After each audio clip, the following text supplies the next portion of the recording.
You ever hear Monster? No. Japanese fighter called Monster. This is a monster. Crazy dude. Yeah, let's check him out, man. Ikuki, what's his name? まあ今までに見せたこともない、まあボクシングすることもあるとも思いますし、まあそこは全てリングに上がってから直感力とひらめきで戦いたいなと思ってます。His nickname is was it the Monster or the Beast? The Monster. He's a Inoue. He's a the one with the color hair? No, he is good. 21-0, undefeated. He's a 3-division champion. He's a big puncher. He was champion 112. Fuck Bam a puncher. He is good.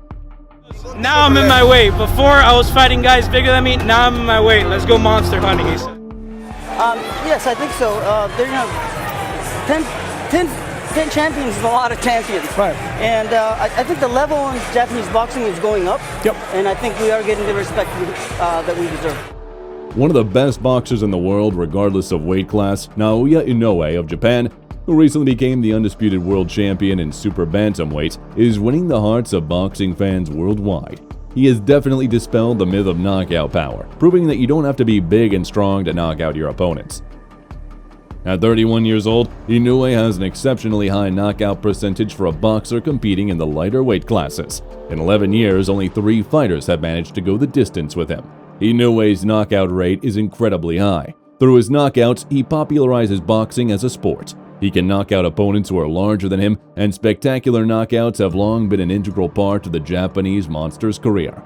How does he manage to demonstrate the highest level of boxing in his weight class? The secret lies in his training. Inoue develops his punching power alongside tremendous speed. The whole world has bowed to the Japanese star as he holds top position in global rankings. He's better than Manny Pacquiao. Manny Pacquiao was little like that. Just as good. He looks like a fucking pop star. Oh, wait till he get on these motherfuckers. At that age, what I need Inoue to do is, I need him to come fight in the U.S. Random blood, urine testing. I think he's a hell of a fighter. A hell of a fighter. I won't take nothing away from him. Hell of a fighter. And I like him because I see he take a lot of my stuff from my playbook. It's unclear who his next opponent will be, but the fact that they will be knocked out is certain. Naoya has earned a big name and reputation as a top-tier boxer, standing alongside legends of the past and superstars of the present. What you think of him as a fighter? You've kind of both progressed in the pound-for-pound rankings together over the years. When did you first start watching him, and what do you make of him now? I think I started watching him probably like a couple years ago, but he'll fight a fighter.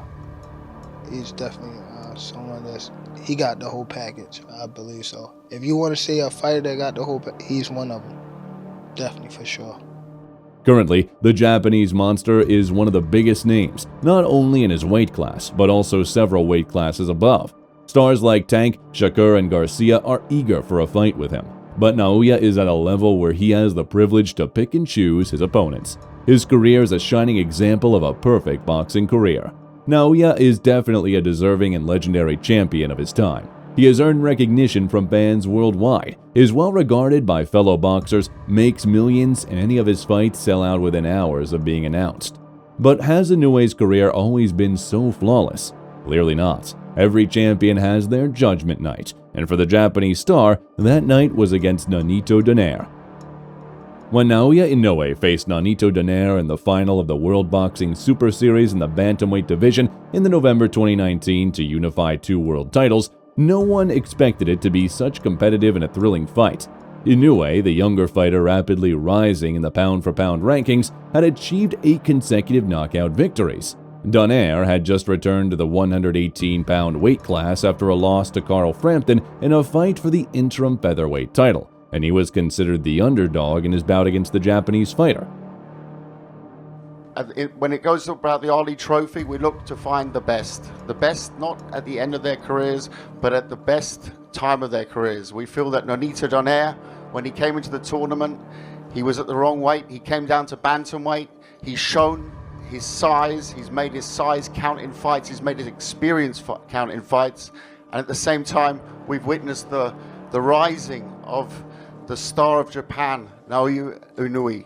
The fight was viewed as a formal opportunity for the Japanese fighter to capture another title in front of millions of viewers worldwide and come one step closer to the coveted undisputed championship.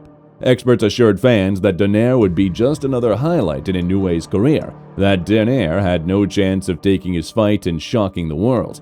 However, while Inoue tried to hide his anxiety and fear in the face of his opponent, he knew that he was up against something new, a completely unfamiliar type of boxer.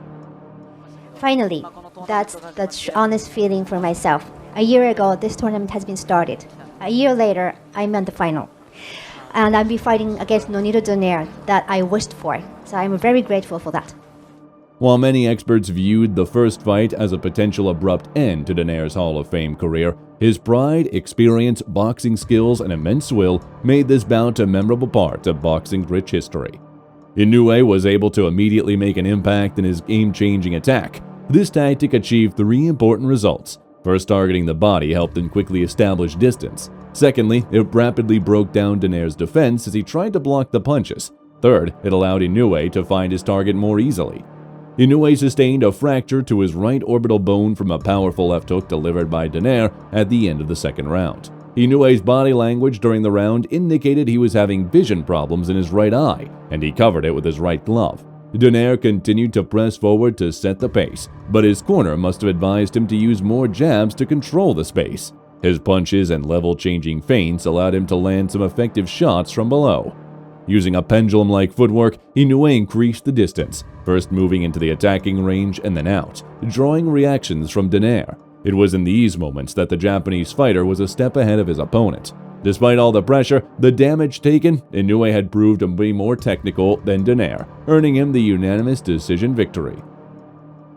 That night, not only was the Japanese fighter's legacy questioned, Donaire became a significant challenge for Inoue, and avenging him not only in front of the fans, but also for his own sake was a matter of honor. The controversial win over an aging opponent impacted Inoue's legacy negatively, prompting him to seek a rematch to settle any questions regarding his professionalism. The rematch was for the unification of 3 world titles, IBF, WBA, and WBC in the Bantamweight division.